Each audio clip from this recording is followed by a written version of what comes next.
What if the platform that you're pouring your ad budget into wasn't really on your side? I'm Matt Hodkinson. My guest this week on The Unique Boutique says that's exactly the situation that most businesses are in. Karen Young is the founder of Ethos Metrics, the ethical pay-per-click agency, and she has a saying in her office: Google are bandits. She'll explain why the system is quietly rigged against advertisers, where AI is genuinely changing the game and where it's just noise, and how a consultancy can use paid ads to stand out rather than blend in. If you've ever tried pay-per-click, given up and decided it just doesn't work for you, this episode is definitely for you. Let's dive in. Welcome to The Unique Boutique. Karen Young, how are you? I'm very well, thank you, Matt. How are you? Yes, very good, thank you. Thanks for joining. Of course, we met recently at an event. We were very fortunate enough, or I was fortunate enough, to be sat next to you, and we got into some intriguing topics, some of which I want to dive into today, and made it very obvious that you should be a guest on this podcast. Before we get into it, tell the listeners who you are and what you do at Ethos Metrics. Sure. So my name's Karen Young. I set up Ethos Metrics 10 years ago now, in 2016, and we are a specialist pay-per-click agency. So we just help our clients advertise on all the big advertising platforms. So that's Google, Microsoft, LinkedIn, Meta, TikTok.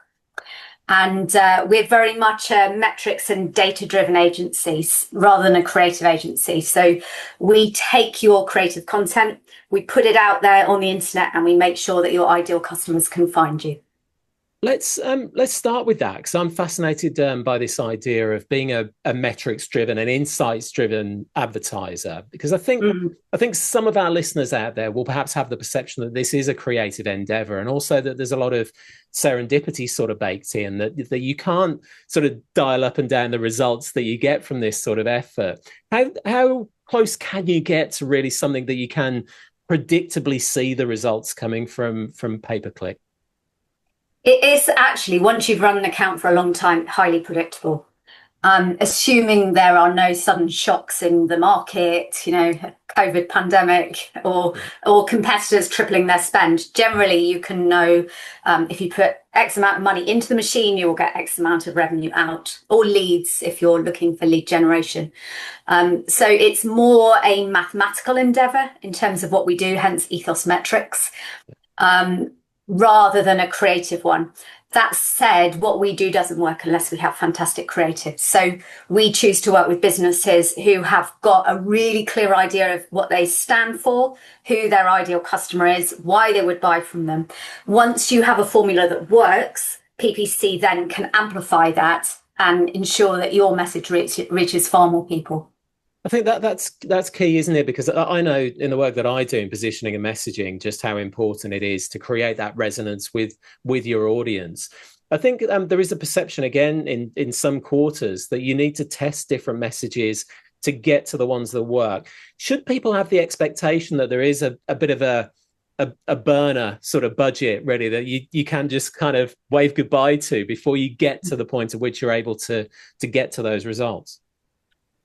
As an agency, no, we don't really like burner budgets, or kind of you have to run ads with us for 6 months before it's going to start working. My view is very much, let's do the thinking up front. Yeah. Let's run the maths up front. Let's understand your business up front, and then hit the ground running. We've had client accounts that have gone live and started making money on day one. Doesn't always happen, but it is absolutely possible if you've got everything nailed down and dialed in. Particularly if we can see that we've got a website that's already generating revenue, we can just do more of what's working. So yeah, no, it with something like SEO, search engine optimization, getting free clicks from Google and the other platforms, yeah, absolutely trial and error. PPC can be used to test things. So we frequently have clients where we have an established evergreen campaign, if you like, that just reliably ticks along and delivers revenue or leads. But they might come to us and say, we've got this new proposition or this new audience we want to speak to, in which case, absolutely, you can test what resonates. And it's a great platform for doing that. But I wouldn't start there, because I think people need to see that something's working before they invest too much. I think people of need their to know that marketing budget. Yeah, it's got to be a sustainable venture, hasn't it? I Yeah, guess, and yeah, that's what keeps absolutely. people interested. I do want to talk about that stickiness because we got into a discussion, and I know this is part of Mm. your whole positioning, really, around how Google and some of the other advertising sort of media out there are not necessarily incentivized to give you as an advertiser all of the profits, all of the benefits. Talk to me about that sort of dynamic. Yeah, we do have a saying in the office, which is Google are bandits, which is possibly not what I should be saying as a Google partner agency. But at the end of the day, Google is there to make money for shareholders. Google Ads is one of the key revenue drivers for the Alphabet Group, and is funding all of the other things that they're investing in right now, including AI. So it is for them a profit-making machine. And there have been a lot of court cases running recently, particularly in the States and in Europe, where Google has been challenged on the way in which they're running the advertising auctions.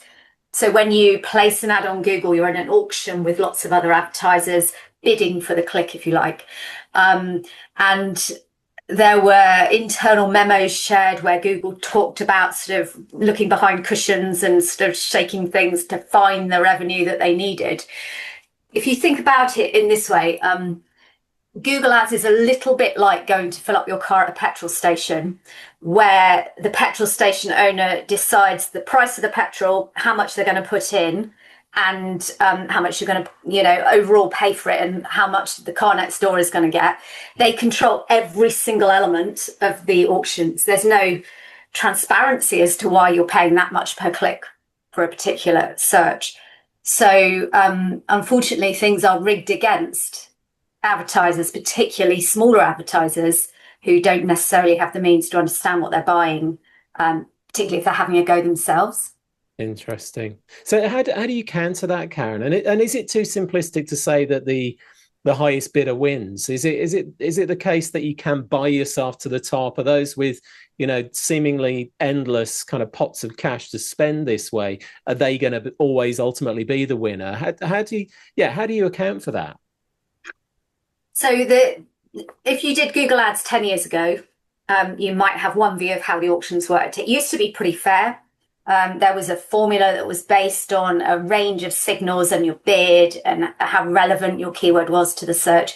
And you couldn't buy your way to the top, but you could certainly make it likely that you could rank for position one. Yeah. Nowadays, it works entirely differently. So Google Ads essentially is a feedback machine whereby you buy traffic, you send it to the website. Google understands what's going on there because we set up conversion tracking to track user behavior. Yeah. Then that information is fed back to Google, and Google tries to buy more of what's working based on the rules that you've set up as success. That might just be someone downloading a PDF or watching a video, or it might be someone filling in a form and asking for you to get in touch, right? So a lot of what we do is managing the machine for you, understanding what works and what doesn't work, and making sure we don't fall into any of the the pit holes. Is that the right word? That are there. So basically, on all of these ad platforms, most of the default options, most of the default settings benefit the ad platform, not the advertiser. Interesting. And I guess that kind of leads into my next question around automation, because I know that Google and a lot of the other advertising providers and platforms, they're encouraging, I think, some of their advertisers to buy into their automation. Automated bidding will find the audience. I know I've had some experience of Facebook in the last year or so as well. And it used to be the case, of course, that you had to volunteer all of the likes and the topics and the celebrities that people might be engaging with that would out them as being a good client for you. But now none of that happens. It's just that, Facebook is like, trust us, we'll go and find the audience. And yes. So how much of that is under your control? How much of it can you really sort of relinquish back and take control of? And how much is at the whim of these big behemoths? So the question is always, how much does it make sense to keep control? So, for example, automated bidding in Google has been around, I want to say 7-8 years. a long time. And it makes absolutely no sense on virtually all campaigns to bid manually anymore. You can't, as a human being, change your bid multiple times a second, and the AI can, right? Yeah. So certain things are just sort of not sensible anymore to do. However, would I let Google write my ad copy? Would I let Google decide on my audience to target? Would I let Google expand my keywords that I'm prepared to bid on? No, generally no, because particularly if you're selling something quite niche, if you're a consultant in a very niche area of business and you know very clearly who your audience is, it really doesn't make any sense to let the algorithms try and guess that from your website. We can still control most things in Google. We can control more or less the keywords that your ads show for. It's got a lot looser in recent years, but you can add negative keywords to sort of play whack-a-mole and stop things that you don't want. But more importantly, we can write ad copy that resonates with your ideal customer and puts off a customer that you don't want. And then when you think through to your landing page, you then have a landing page which ticks all the boxes for your ideal customers, and isn't going to make sense for someone that isn't. So that whole journey needs to be thought through. Meta is trickier, to be honest. You can still turn everything off, or rather all the automation off to some extent, but Meta has a lovely habit of turning it back on again, particularly every time you edit a campaign, everything suddenly is back on again. So it's to be honest, Meta is quite a frustrating platform at the moment. We still use it for many of our clients. But the drive by Meta to automate is really quite intense at the minute. Yeah, interesting. And I know that, we'd be remiss not to mention the platform that's on the tip of any consultancy's list, which is, or lips even, is LinkedIn. And I know that many out there are still trying to master LinkedIn as an organic channel, but from a paid perspective, how much of an opportunity does it provide? Because, and again, to throw something else into the mix there, I think a lot of the consultancies I speak to, their perception is that LinkedIn is an expensive platform to advertise on. They're perhaps looking at the cost per click rather than the cost per acquisition, which I know tends to be lower. Talk to us about the dynamic of LinkedIn. Yeah, I mean, if you're a consultancy practice, particularly if you're a slightly smaller fish in a big pond where you've got competitors with really deep pockets, Google is likely to be expensive. And if you're in a very small niche where you can kind of be very choosy about keywords. LinkedIn, in many ways, is a better option because you can basically target on any single field that someone has in their profile. Whether that's, the size of the business they work for, the job titles are the obvious ones, but down to postcode level, their interests, all sorts of things. And it's possible to actually build very niche audiences on LinkedIn, 1,000 people, 5,000 people that you want to repeatedly hit with content. If you have really good, strong content that resonates with that audience, it can be incredibly effective. But like anything on social media, taking LinkedIn as social alongside, Instagram, Facebook, you have to stop the scroll. Yeah. You have to have something engaging enough that someone is going to be stopped in their tracks, click, and be prepared to give up some of their personal data for. And that's the really tricky bit.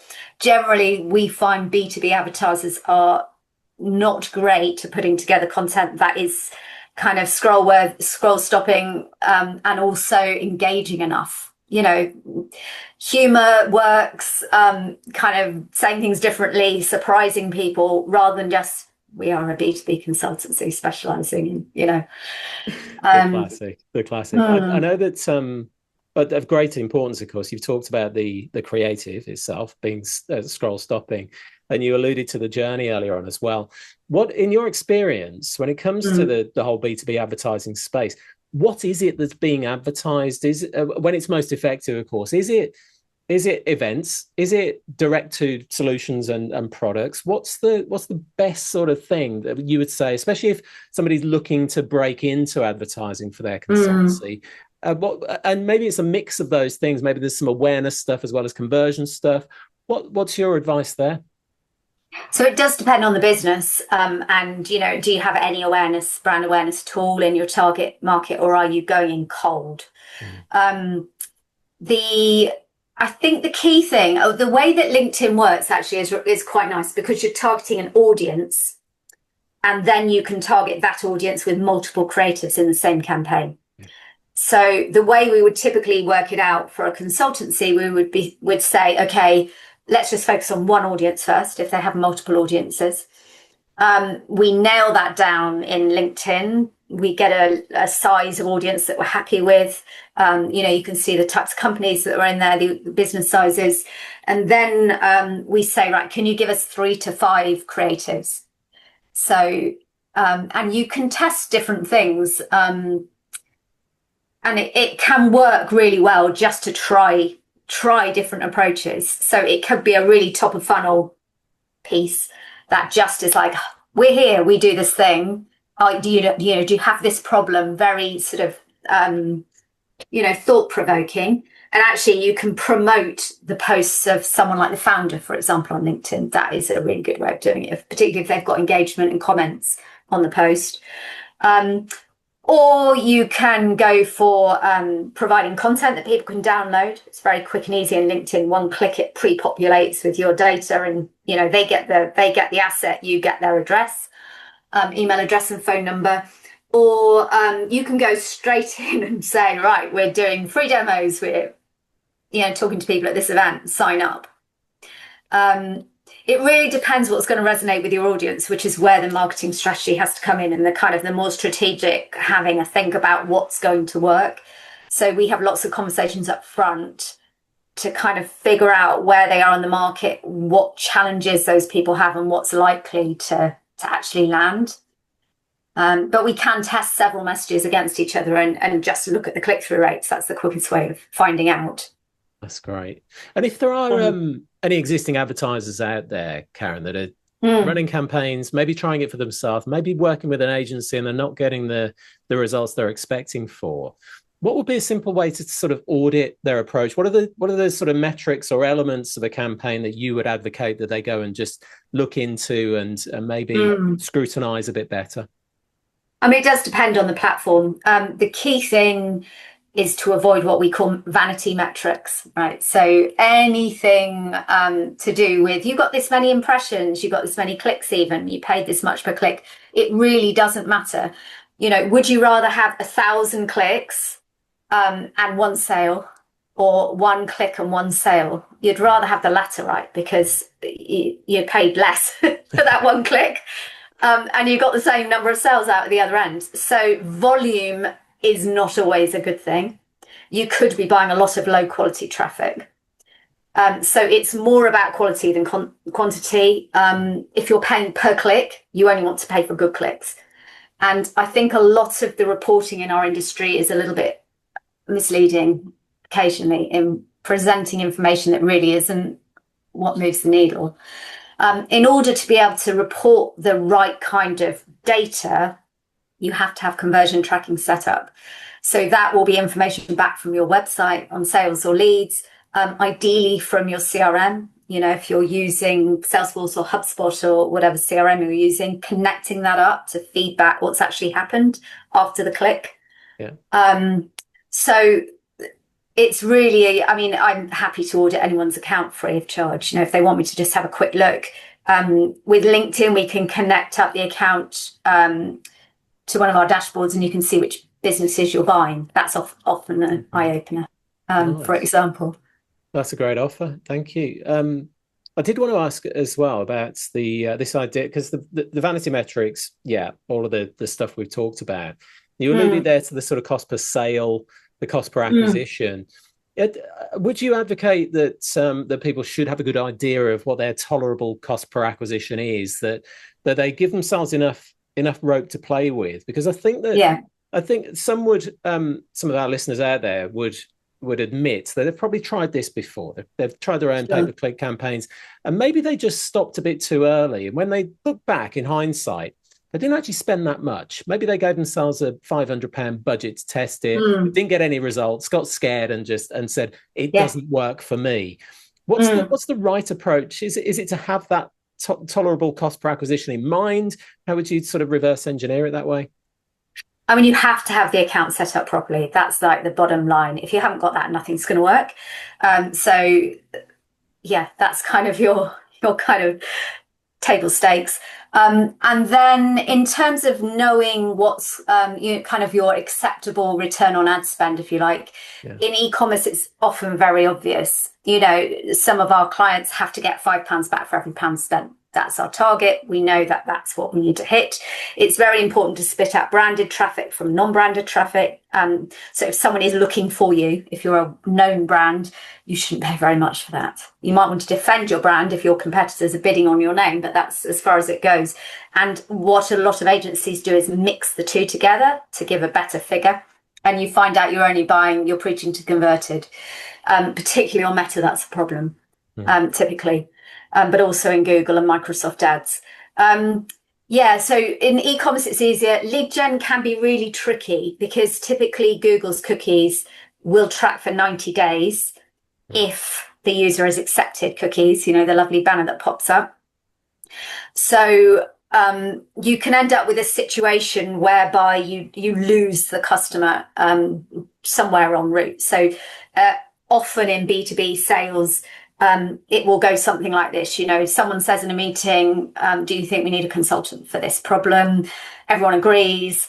Someone junior is sent off to have a look around. They come back, they click on lots of ads. They come back with a short list. Someone more senior has a look. They have a look at the LinkedIn profiles and maybe see some LinkedIn ads and visit some websites. And it can be weeks, months before anyone actually picks up the phone or fills in a form. And actually joining those dots is incredibly difficult. There's software that claims to do it, but realistically, it's just modeling the gaps most of the time. So particularly with long sales cycle lead gen, you have to be comfortable with, I am tracking overall my growth in leads. And some of that I will be able to attribute back to my PPC campaigns and some I won't. Yeah. That's just the reality of it. A lot of our clients work on kind of a blended CPA where it's like we put this much money into all the machines and we got this many leads out. So the ratio of the two of them is this %. And then we increased our ad spend and leads went up. Okay, something's working. Right, we'll reduce on Meta and we'll increase on Google. What happened? Oh, leads went down. So you can, it's more about sometimes playing with assumptions. Like we have this hypothesis, we're going to test it this month and not testing too much at once. Yeah, attribution has always been tricky, hasn't it? And it's getting worse. Yeah, and I think that people would admit that even if they got the correlation, as long as the results are coming, then that's enough for them. They'll be happy. The time has come, Karen. I'm going to drop those two letters that we love right now, AI. It's changing pay-per-click, isn't it? The face of pay-per-click, how it works. What's actually better now as a result, if anything? And where do you think advertisers are being sold a story that doesn't quite hold up just yet when it comes to AI? So there is a lot of noise around the use of AI in PPC at the moment. And to be clear, I'm kind of talking about the latest generation of Claude co-work or, actual agents rather than just AI in general, because AI has been in PPC for 5 years now in various forms, within the platforms at least. There's a lot of noise, but I haven't seen huge amounts of evidence that many companies are wholeheartedly diving into this. And the challenge is always context, because when you've been doing PPC as I have for too long, and do the math, something like, well, it's not quite 15 years, but getting there, you start just developing an intuitive sense for what might work. So that bid strategy is doing this thing. I need to make these changes. And that will depend by account. Like we've tried many, many times to nail down SOPs for our team, exactly what you do. And the rules never hold from case to case. You just have to understand what's going on, what the mechanics are behind the scenes. Yeah. And a lot of people are plugging Claude into Google Ads, say, and if you just let it run free, and make decisions and changes for you. I've heard some pretty good horror stories of things going radically wrong. And the problem is, I mean, it doesn't matter so much if it's a small spend and a new campaign, you could just turn it off and start again, right? But if it is an established campaign, you will never get that campaign back to where it was. Never, because the moment you make a change to a campaign and all the metrics go sideways, the algorithms start learning about that new pattern of clicks and context and conversions. You can ask it to ignore the last 2 weeks and start over. There's various things you can do, but generally performance will take a long time to recover. That is scary, very scary indeed. Yeah. And it's not just AI sort of taking over the sort of bidding, the placement aspect and everything. It's changed the way that search works as well, right? Because now we're in a zero-click space where AI is answering the questions we've been tapping in, and snippets have contributed to this even before those AI answers were coming back, really. And it's working behind the scenes. Has that changed the effectiveness of paid search, and how are things changing in that respect? Interestingly, I don't think it has significantly. It's had a huge impact on SEO. Nearly all of our clients have seen a decline in organic traffic in the last year. But the bottom line is Google needs to make money from Google Ads. Same for Microsoft. And so the last thing Google is going to actually compromise is making sure that advertisers carry on plowing money into the machine and get a return on ad spend. So we haven't seen significant changes in any of the things some people are talking about. We haven't seen massive hikes in CPC, cost per click. We haven't seen falls in click-through rate. Things are pretty much where they were a year ago. The markets are harder in lots of instances, but I think that is, context, what's going on in the world and various markets. There's many other things going on, and some of our clients are doing way better this year. So I don't think it's cut and dried. The good thing about Google Ads and Microsoft Ads is you can run campaign types, AI specific campaign types that get your brand into AI mode for Google and Copilot for Bing. And that's obviously a massive benefit. The problem is we're not seeing that split at the moment in the data. So we can't go, you spent this much on AI mode and this much on regular search. Google's not reporting that quite wisely from Google's perspective, right? Yeah. Whilst they experiment and get this right. So it's, I think it's having a huge impact on organic traffic, but Google actually has swung a lot of valuable clicks towards paid search to make up for the make sure that they don't drop revenue from their side. Yeah, I think it's interesting to see the slow rollout that we're seeing with the LLMs integrating pay-per-click into their own platforms. So I think there's a lot of work to do there. I think it'd be interesting to see how that develops. Karen, I want to talk about your own journey. You mentioned that you've run Ethos since 2016. That whole brand is built around this idea of being the ethical pay-per-click agency. So was there a specific moment in your journey that made you decide that needed to exist?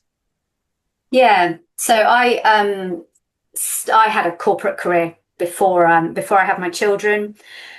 So I was at Virgin Retail initially, working on the Our Price chains, doing advertising back then. Very different sort of advertising, TV and radio press. So I've always had that advertising career. I then went to British Airways for a decade and moved around marketing in many different roles. Was a brand manager latterly there. And then when I had my kids and the corporate career was not going to be working out, I started freelancing for London agencies and doing all sorts of different things.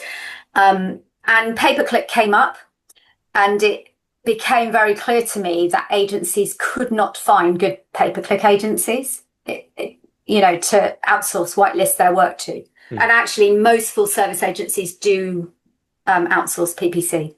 It's such a specialist skill that even if someone appears to be in-house, they generally aren't. So I noticed that they were having real challenges pulling in the right talent, and thought, well, this is maybe something I need to figure out. and I have a mass economics background. So kind of the fact that it was very trackable and measurable was really important to me. So I ended up through various means training myself and running a PPC department for one of the London agencies. And I just realized that a lot of businesses really didn't know what they were buying, really didn't, were kind of, maybe we should do this thing, but we don't understand it. And I saw elsewhere in the market people being sold PPC who shouldn't be doing PPC. It's actually very easy to calculate whether something's likely to work before you start working. But obviously sales teams don't necessarily know that. So I had the idea that I would set up an agency that would be very much on the side of the advertiser, not the big platforms. And we're kind of honest to a fault, really. So I will tell people if I don't think they should run ads, and have told lots and lots of people over the years. We generally 2 out of 3 people we don't end up working with that come to us because I don't think there's a good fit and I don't have the confidence that I can make it work for them. And is that, let me dive into that a second, Karen. Is that because you have sort of run the numbers, that it is a sort of a commercial decision? Is it that there are certain propositions that you just don't think are going to be there? And I think you mentioned earlier as well about the size of audience isn't always there, that there's not that addressable market. Is it often in those areas? It's all of those things, and often more. It can just be thinking that a business is too early in their journey. So we don't typically work with startups unless they're very savvy and they've got a lot of money behind them, because PPC is a high stakes way to launch a business when you're running on a shoestring. We don't typically work with businesses who don't have strong websites. I will send them away and say, I think you need to think about exactly your proposition, look at your competitors' websites. These pages have to convert. I can send, we can look at their Google Analytics data and say, people aren't buying anything off the website right now. You're getting 10,000 people a month and no form completions. I can send 10,000 more, but that's not going to change the maths, right? It can be all sorts of things, but yes, within Google particularly, less so LinkedIn, but within Google, you can absolutely calculate whether or not the maths makes sense. So, there will be a certain number of people looking for keywords that you would want to bid on. You will be able to estimate the average cost per click and the levels of competition, and you can basically work that through to, is this a sensible CPA, a sensible return on ad spend? And you did say, I mean, a part of that championing the advertiser, I know that you've deliberately sort of taken on smaller businesses than you could. I mean, with your approach, with your savvy around this area, that you must have had approaches from much, much larger businesses, but that's not the crux of your target audience, is it? How did you come to that decision? Why was that important to you? And do you feel that it's cost you in any way? This is very much a lifestyle business. We take our work really seriously, but I have no ambitions to run an agency with 100 people. So that's partly it. We do actually have a massive range of clients at the moment. We have a couple of businesses with 2 or 3 people in them historically from the early days. In fact, we've got 2 clients who've been with us since 2016. Amazing. I think the average tenure at the moment of our current clients is 3 years. But we, 75% of our clients have been with us at least 3 years. I think when we last did the maths, we keep people for a long time. But we also have clients at the moment, we're working with a big PLC with, multiple business units, spending tens of thousands a month. We've worked with budgets in the past of $250,000 a month. That's not unusual. So we absolutely have the capability to do the larger ends, the larger scale of things.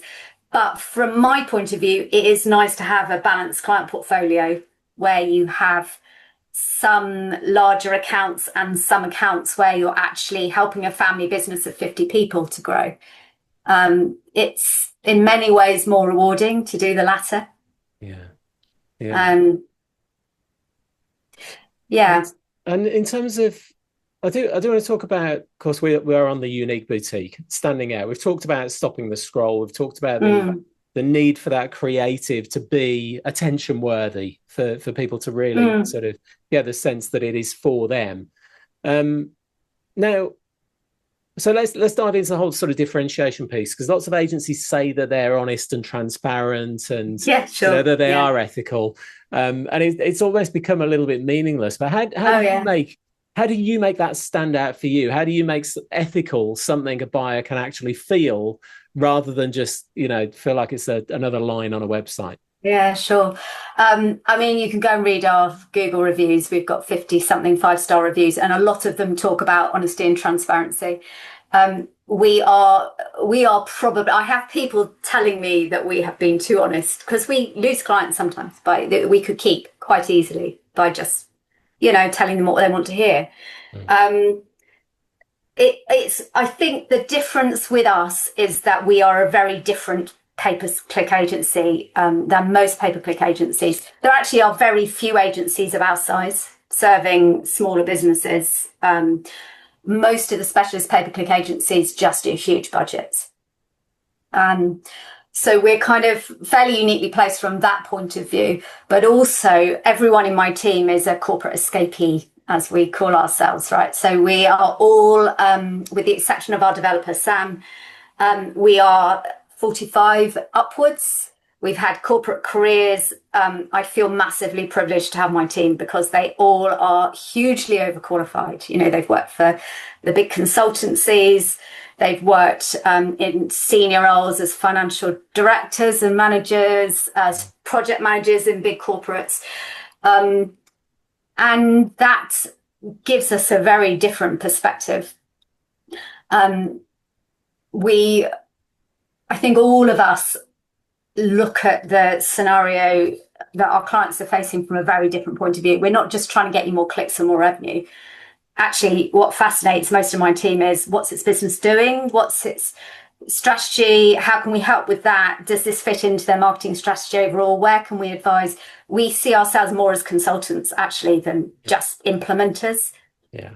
So the ethical side of things comes through in that, we just have an agreement between the 11 of us that we don't lie. We say things as they are.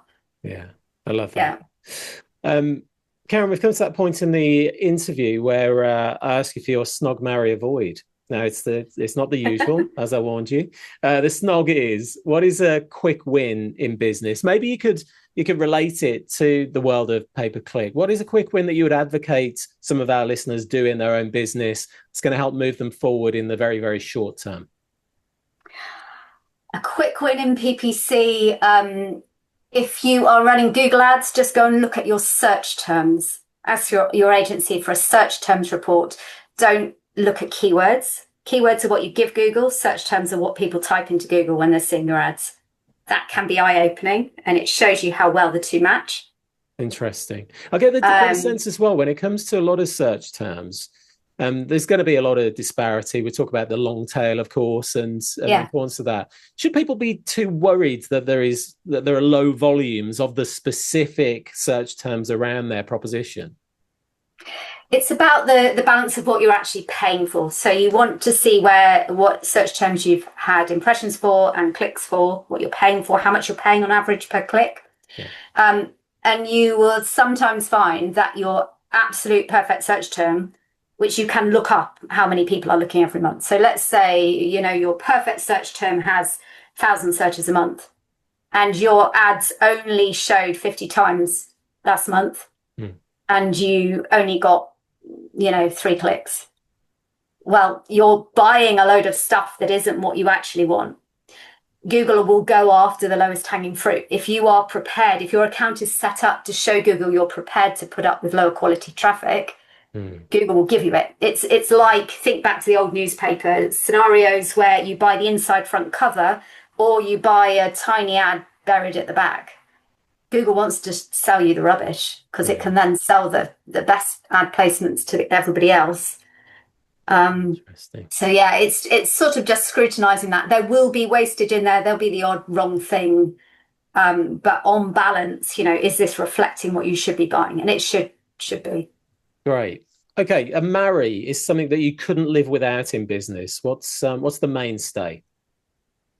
I mean, this is a cliche, but it's all about the team and the people, isn't it? I couldn't run Ethos without my team. I don't get hands-on accounts generally now. I'm more about looking to the future, what's coming, how we're going to need to adapt as an agency, and also all of the platforms are releasing updates daily at the moment. So there's an awful lot of what matters. How am I going to train people in using this?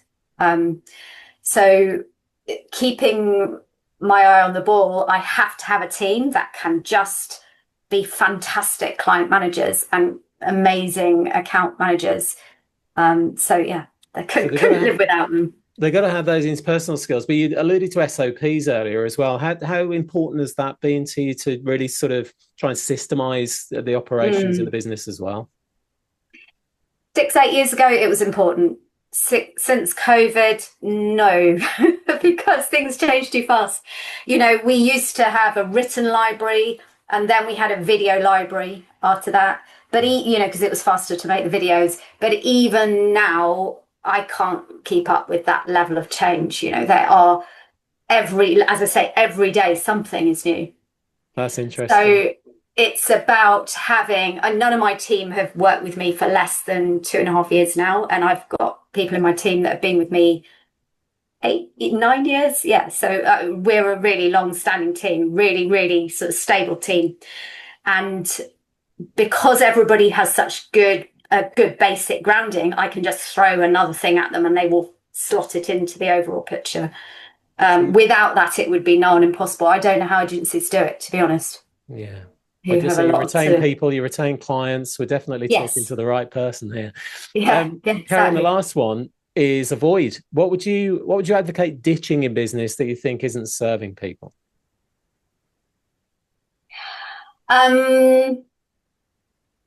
So, I mean, in the world of PPC, what would you ditch? It depends on the platform. I mean, I would generally say ditch any settings that the platforms desperately want you to put in place.